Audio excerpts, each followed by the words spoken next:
Welcome to जन्नत learning digital class. आज का हमारा सबक मैट्रिसेस जो लेक्चर 9, 10, 11 पे है और हम कोशिश करेंगे कि इस वीडियो में इन तमाम टॉपिक्स को कवर किया जाए।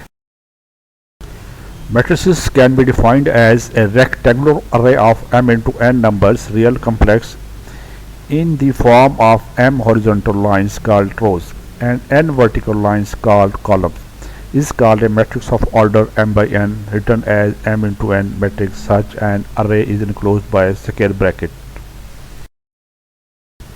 ये जो आप लिस्ट देख रहे हैं इस तरह की इंफॉर्मेशन मल्टीपल चॉइस क्वेश्चन में होती है कि रो मैट्रिक्स, कॉलम मैट्रिक्स क्या चीज़ है।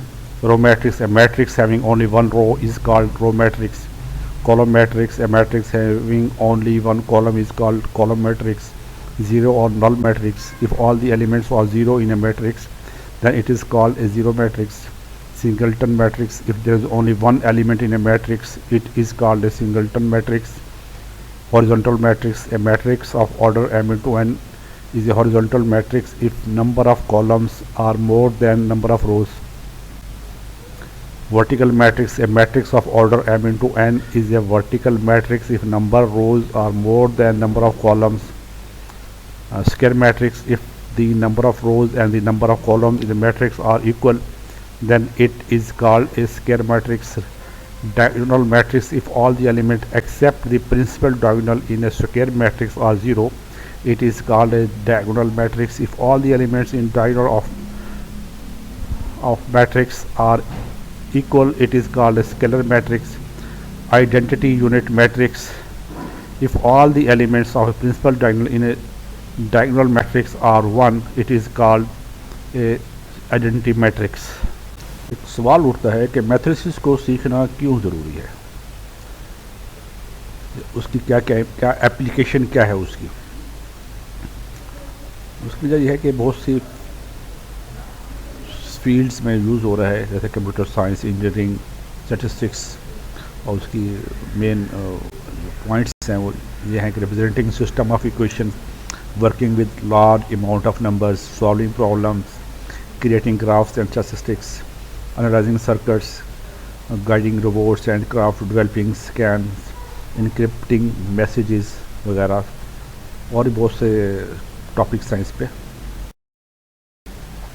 अगर ए और बी दो सेम डायमेंशन के मैट्रिक्स हों, उनको सम करने से जो मैट्रिक्स आएगा, each elements of that matrix is the sum of the corresponding elements.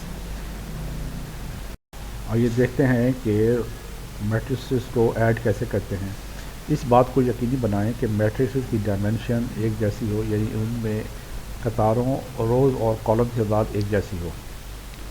To add the corresponding elements of the two matrices, यानी कि first elements of first row and the first column of the one matrix should be added the first row and the first column of the second matrix.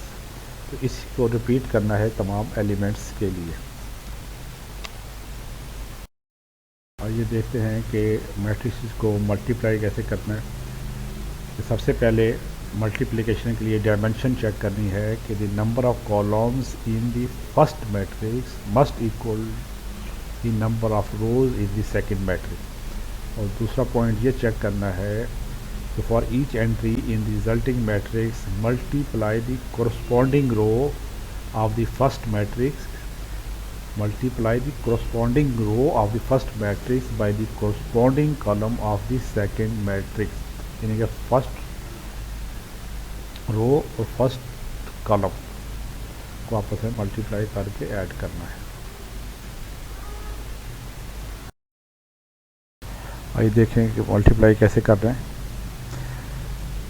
A multiply by P, then plus B multiply by S plus C multiply by V, again A multiplied by Q plus B multiplied by T plus C multiplied by W, and next A multiplied by R, B multiplied by U, C multiplied by X। तो ये हमारी एक entry, एक रो पूरी हो जाएगी। Identity matrix का matrix में वही किरदार है जो नेचुरल नंबर्स के अंदर एक का है, यानी कि एक को अगर हम किसी भी नेचुरल नंबर से मल्टीप्लाई करें तो आंसर वही नेचुरल नंबर ही आता है। इसी तरह आइडेंटिटी मैट्रिक्स को किसी मैट्रिक्स से मल्टीप्लाई करें तो आंसर वही मैट्रिक्स ही आता है। तो इसको डिफाइन ऐसे करते हैं कि identity matrix is a square matrix in which all the elements of principal diagonals are 1 and all other elements are 0. It is denoted by the notation in or simply I. If any matrix is multiplied by with the identity matrix, the result will be given matrix. Excel के अंदर matrix के problem को solve करने के लिए function मौजूद है, M inverse, M return, M mult. तो नेक्स्ट स्लाइड में हमने एम मल्ट का फंक्शन को यूज़ करते हुए प्रॉब्लम को सॉल्व किया, तो उसी को डेमो करके आप दूसरे फंक्शन को भी यूज़ कर सकते हैं। इस वीडियो के अंदर हमने मल्टीप्लिकेशन ऑफ 2 मैट्रिसेस करना है। ए और बी मैट्रिक्स हमारे पास मौजूद हैं, तो जहाँ पे हमें रिज़ल्ट चाहिए उसको रे को हमने हाईलाइट कर लेना है और फार्मूला बार पे हमने फंक्शन लिखना है और उसके बाद मैट्रिक्स को एक रे को हाईलाइट करना है, दूसरे को भी सिलेक्ट करना है, फिर control plus shift plus enter से एंटर करेंगे तो हमारे पास रिजल्ट। जन्नत लर्निंग डिजिटल क्लास को अटेंड करने का शुक्रिया।